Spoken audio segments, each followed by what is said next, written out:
Bonsoir et bienvenue dans votre journal sur TV Vendée. Nous sommes le jeudi 16 mai, voici les titres. Nous parlerons cyclisme dans cette édition.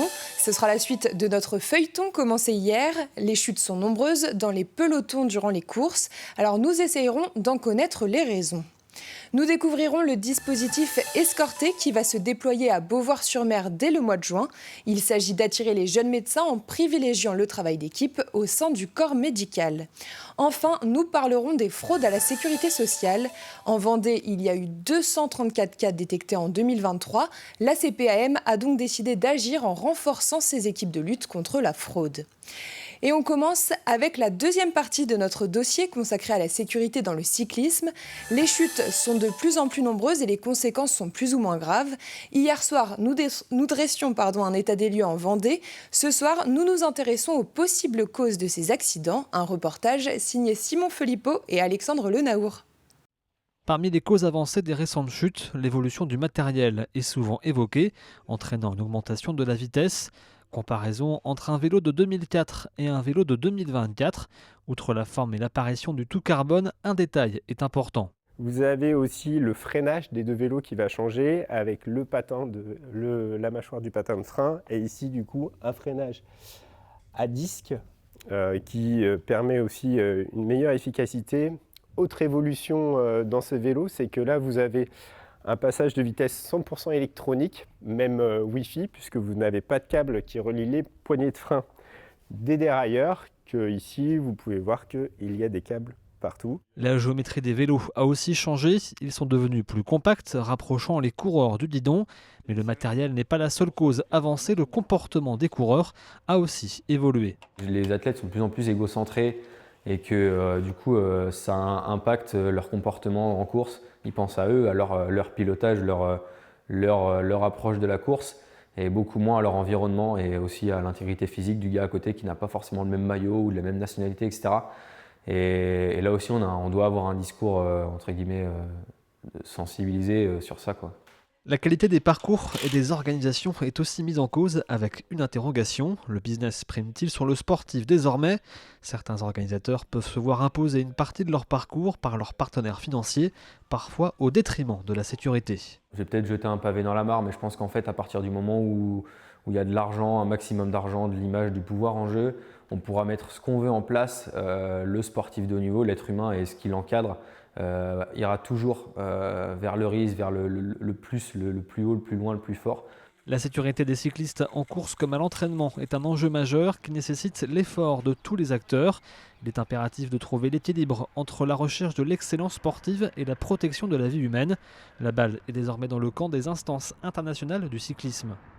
Et vous pouvez retrouver la première partie de ce reportage sur notre site internet tvvendée.fr. Après Vendée Grand Littoral en début d'année, c'est au tour de Terre de Montaigu de signer une convention de disponibilité avec le service départemental d'incendie et de secours.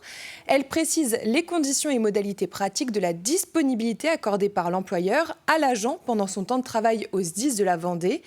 Des autorisations d'absence peuvent être accordées pendant le temps de travail afin d'assurer les différentes missions et actions de formation. C'est un moyen d'encourager les citoyens à s'engager en tant que pompiers volontaires. La Terre de Montaigu est extrêmement fière de signer avec les pompiers de Vendée une convention qui permet à nos pompiers volontaires qui travaillent sur différents métiers de Terre de Montaigu de se rendre disponibles dans la journée alors qu'ils sont au travail pour pouvoir répondre à un besoin de secours de nos concitoyens.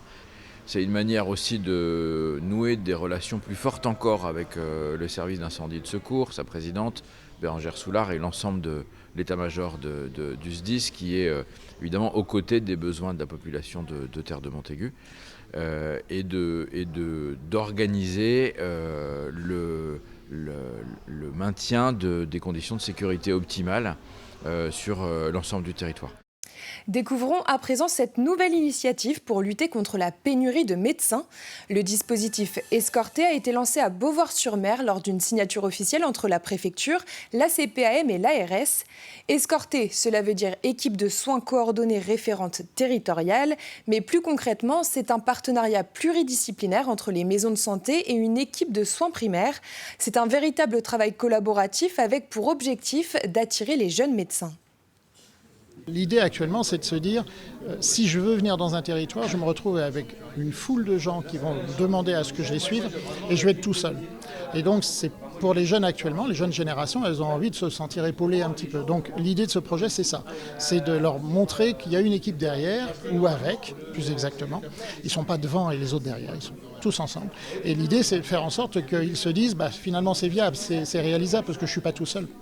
Ce projet escorté concerne ce qu'on appelle le nord-ouest de la Vendée, donc le territoire ici des 3 communautés de communes, la communauté de communes Océan et Marais, Challengois communauté et Noirmoutier.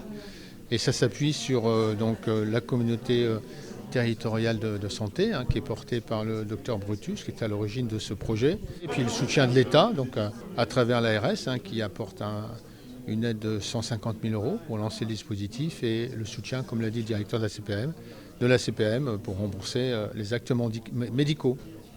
Le dispositif escorté sera d'ailleurs déployé à Froidefond en fin 2024 et à la Barre de Mont en 2026. Les fraudes à la CPAM sont en augmentation. Au niveau national, le déficit est de 11 milliards d'euros. Et rien qu'en 2023, il y a eu 234 actions frauduleuses en Vendée. Surfacturation, fausses ordonnances, les moyens de frauder la caisse d'assurance maladie sont nombreux. Alors la CPAM a décidé de faire de ce problème une priorité en renforçant ses équipes de lutte contre la fraude. Plus d'explications avec Alix Lanos. 2,4 millions d'euros de fraude, d'abus, de fautes ont été détectés en 2023 par la Caisse primaire d'assurance maladie de Vendée. C'est une augmentation d'environ 25% par rapport à 2022. Une augmentation qui s'explique entre autres par l'intensification des moyens de lutte contre cette fraude. Ça fait partie de nos priorités de gestion pour les années qui viennent. Et dès 2023, on a augmenté le nombre de salariés et donc les effectifs, les moyens disponibles pour détecter, lutter et faire cesser les fraudes. Ils essaient d'examiner, de détecter des comportements ou des demandes de remboursement atypiques. On prend un exemple, un transporteur qui demande un remboursement trop fréquent de trajets très longs, par exemple entre la Vendée et Paris, pour des transports qui peuvent se justifier pour une prise en charge de pathologies rares dans la région parisienne. Quand c'est demandé toutes les semaines, c'est déjà un peu plus particulier. Et donc, on essaie de détecter ce genre de comportement, ce genre de demande, pour les faire cesser. Parmi les fraudeurs, différents profils, des assurés pour environ 20% des fraudes, mais également des professionnels de santé. On a des assurés qui fraudent et qui notamment fraudent dans le versement ou la demande de prestations de type indemnité journalière. On leur verse indemnité journalière alors qu'on ne devrait pas. Et on a évidemment les professionnels de santé qui ne sont pas plus fraudeurs que la moyenne des assurés ou la moyenne des citoyens, mais qui sont parfois à procéder à des facturations indues, des surfacturations, des cumuls de facturations. Et donc on a là aussi des comportements qui sont parfois frauduleux des professionnels de santé. Avec un déficit au niveau national d'environ 11 milliards d'euros, la sécurité sociale ne peut se permettre de passer à côté du moindre abus, de la moindre fraude. En 2023, la CPAM de Vendée a remboursé 2 milliards d'euros de remboursement tout confondu contre 1,920 milliard d'euros en 2022. Un avant-goût du Vélib en Vendée avec cette initiative proposée par le pays de Chantonnay. Il propose à ses habitants d'aller au travail en vélo électrique. La communauté de communes s'est en effet dotée de 10 vélos qui sont disponibles à la location longue durée, essentiellement pour les trajets domicile-travail. C'est un moyen de développer la mobilité douce, mais aussi d'inciter les ménages à moins utiliser leur voiture. Ce qu'on vise aujourd'hui sur le territoire, c'est plutôt la seconde voiture, c'est-à-dire qu'on sait qu'il y a une voiture qui est indispensable dans le foyer, mais que la deuxième voiture, elle peut peut-être être remplacée par le vélo, et c'est pour ça que la communauté de communes s'est complètement inscrite dans ce plan vélo en mettant à disposition aujourd'hui 10 vélos pour des gens sur le territoire qui effectuent un trajet domicile-travail tout à fait faisable à vélo. Parlons à présent du programme Chat-Tipeee qui a été lancé sur l'île Dieu en partenariat avec Chatoyeux. C'est une initiative de l'association One Voice qui lutte pour le bien-être animal. Pour éviter les euthanasies, Chat-Tipeee propose aux maires de créer un lieu de vie pour les chats errants. C'est donc tout naturellement que le premier Chat-Tipeee de Vendée s'est installé sur l'île. Cet endroit permet donc de regrouper les chats afin de les stériliser. Nous avons travaillé avec l'association One Voice qui, partout en France, aide les communes à gérer l'errance féline sur leur territoire par l'installation d'un chalet. C'est un programme qui s'appelle Chat-Tipeee À l'Idiot, on est les premiers en Vendée à avoir instauré un chat tipi, donc on en est assez fiers.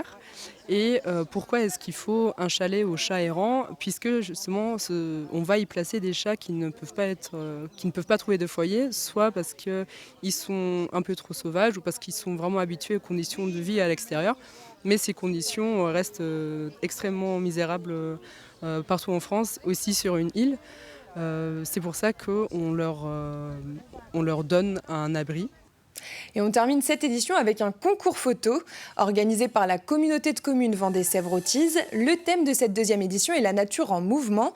Tout le monde peut participer, enfants comme adultes. La seule consigne est de mettre la nature à l'honneur dans un unique cliché et qui est à envoyer par mail avant le 2 septembre prochain. C'est ouvert à toute personne de la communauté de communes ou hors communauté de communes. Nos voisins ne sont pas interdits de participation, mais ça doit être des photos qui sont prises sur notre territoire. Nous avons un territoire qui est riche de ces différences, entre le marais, entre la plaine, entre le bocage. Il y a sûrement plein de choses à découvrir que la personne lambda ne verrait pas, qu'un photographe va pouvoir présenter, et on va pouvoir se dire tiens, mais je ne savais pas qu'on pouvait voir tel thème de cette façon-là. Et puis accompagné aussi, et c'est ce qui fait un peu le charme de cette exposition, d'un poème ou d'une chanson ou autre. C'est la fin de ce journal, merci de l'avoir suivi. Votre prochain rendez-vous avec l'actualité vendéenne, ce sera demain matin dans la matinale à partir de 7h avec François Pérez. Je vous souhaite une excellente soirée sur TV Vendée.